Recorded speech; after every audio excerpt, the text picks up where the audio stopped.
about it, right? So with that being said, here's my message to the conscious community / music industry. Leave Poppy, Hassan Campbell, alone. Leave him alone. Let me explain to you what I mean. Because if you've been in the mix, they've been going at it, this and that. Every time I see Poppy in his car, right? To me, he's on the couch. And he's talking to a psychiatrist. The psychiatrist just happened to be us. You understand my point? And he's pouring out his heart of everything he's been through to his psychiatrist, which is us. Now, we are supposed to take that information, this is just my humble opinion, and apply it to other people who, because he exhibits all the characteristics of somebody who's been traumatized. He's confused sometimes, he's violent sometimes, he's passive aggressive sometimes he's looking for sympathy, sometimes he want to kill somebody. All of these are characteristics of somebody who's been traumatized and abused. And that information may not save his life. But if you're doing what you're supposed to do, it may save another 12-year-old kid's life that you see exhibit the same traits. You see what I'm saying? This little kid is always violent. He's always, what's going on with him? So to me, Poppy is hitting you with gems. You know what I mean? But too many people want to sit around and criticize a victim. You know how you look when you argue with somebody crazy? Or perceived to be crazy? Crazy. Fucking crazy. Right? Poppy was brave enough. And if this is giving his life purpose, because now he's on his mission to help other people deal with this, then you are supposed to take that as a gem. You had people in the chat room saying he was 12. He knew what he was doing. He kept going back. Well, let me explain something to you. Nicki Minaj's brother just got convicted of raping his 11-year-old stepdaughter. And I read the details of what he did to that girl. I won't even mention. That's how fucked up they were. Now, she testified at 14, so she may have gotten brave. Let's say she made it all the way to 20 years old and still didn't testify. She's a part of a secret society now, right? Are you trying to tell me if she kept being abused until she was 20, that she knows better? There's a component of this that we're missing. When they violate you at 11, there's a psychological, emotional aspect that takes place. You never get past 11 years old. Right? You physically grow older, but you shut down because there's a process that takes place when you've been violated like that, that you compartmentalize, your brain splits, you become multiple personalities, right? And then they say shit like, this is what Nicki Minaj's brother told the 11-year-old girl, I'll kill you if you say something, or I'll kill your family. We forget this aspect of it as we began to say stupid shit like, well, when he was 15 or something, he should have just walked away. Stockholm Syndrome is real, right? They become your handler. And you begin to look for them because your innocence was taken at that specific moment that some dude rammed his dick up your ass, or whatever the case may be. There's a rush of energy that goes from the base of your spine up the 33 fucking vertebrae into your medulla oblongata and all that shit, and splits your brain into shit. And those who are doing ritual work, they begin to create the ritual at that point. What do you see? Go to Mars. Tell me what the fuck you see, as they're traumatizing you, and remote viewing becomes possible because you begin to split and your mind becomes so fucking fragmented. Then you find one doorway to place that little 11-year-old girl. She's over here so she doesn't feel the pain no more, and then they lock that door. You know what I mean? And sometimes they may never be able to go back to find the key to open that door, and they become quiet. Watch your children, adults. When they become quiet or this and that, these are all signs, right? These are all signs. Now also, side note, parents, you need to have these secret conversations for your children. Me and my wife had them for hours. My daughter may say something like, Dad, you know what? I left them dirty socks under the bed. Please wash them. They're my favorite socks. Now that sounds like a regular conversation. But if me and my wife hear that shit, I'm coming to kill everybody in your family, because that's a distress signal that me and my daughters and my sons had in place to make sure if the handler is right above you, breathing down your neck, you still can have this conversation, because it's a regular conversation. It's not help or, you know what I mean? We did this purposely, and we never let our children go stay at anybody's house. I don't give a fuck. You could be a great, no. Because it only takes once for your child to be violated.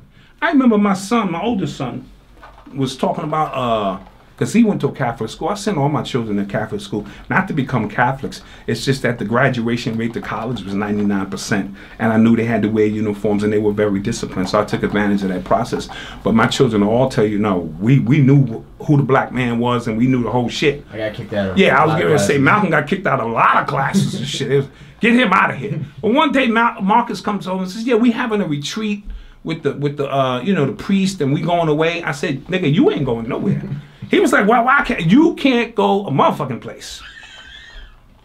You can laugh.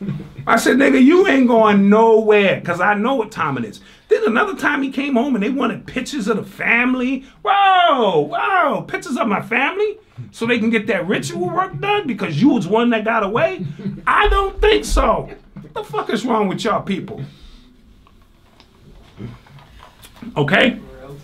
So families, create those words. Stop being free to let your kids go hang out, because it may not be the parents of the other kid. It may be an uncle who comes over, a sibling, friends come over. You know what I mean? You have to protect your children at all cost. All right? So back to Poppy. Leave Poppy alone and allow these gems that he's given you to be beneficial to those who really need it.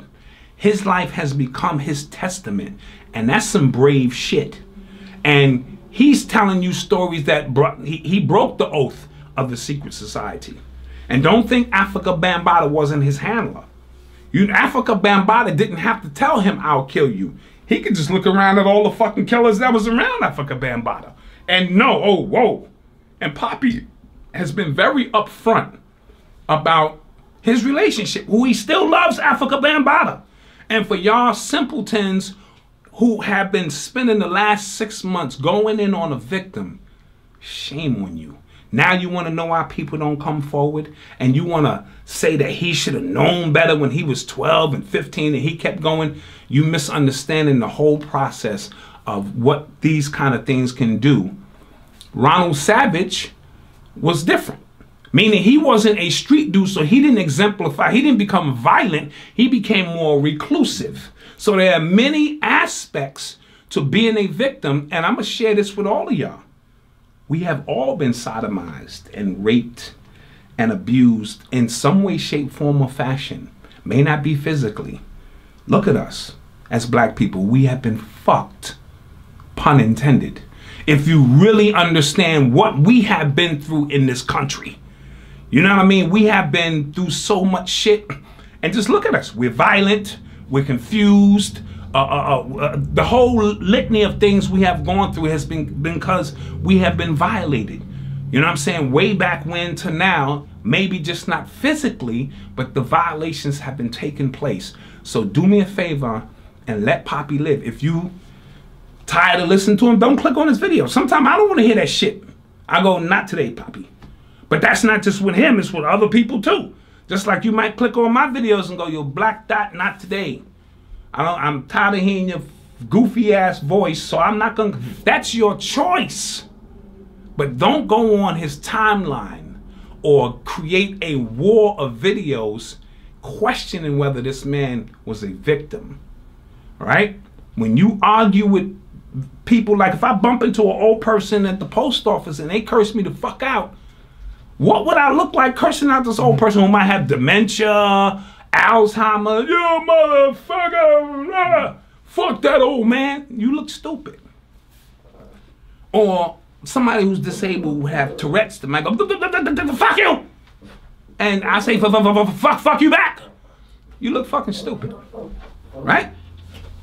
So, this is supposed to be something that you appreciate. So every time I see Hassan in his car, he's on his couch, and I'm taking notes. Okay, that's what I need to look forward to. Oh, you violent today, Poppy. Okay, you want to fuck somebody up, kill a nigga today. Oh, now you looking for sympathy. Okay, I can understand that. You passive aggressive. Oh, you understand my point? His life has taken on mission and purpose, and so I want to applaud Poppy for that. You will never hear nothing negative about me about any victims, and more people are victims than you realize, right? Right. I even saw statistics that said 1 in 4 niggas is gay now. So when I get in a room with 5 or 6 niggas, I look around. I'm like, that's real. That's real. I'm just telling you. Why? When in Rome, we're doing as the Romans do. We have accepted a lifestyle that is not of our vibration. That's what happened when you get captured. You take on the ways of your captors. You know what I mean? Look how many brothers have been in and out of prison. Right. Look how many people who have fathers who wasn't around, and then the stepfather came in because the woman felt she needed a man in her life and violated the kids. Hurt people do what? Hurt people. They hurt people. So the process begins on and on and on. Look how many pastors who told you this is the work of God. Bend over. And then when the church find out, all he say is, you got to forgive me because Jesus said forgive me. And then they forgive him. How many church people go to bat for the pastor and he just violated 9 girls in the choir? And he just says, please, Jesus is my Lord and Savior, forgive me. You understand my process? So there are multiple layers to what we see going on, and it's all festering up that in all walks of life, we have adapted a lifestyle that doesn't belong to us, and there are victims everywhere.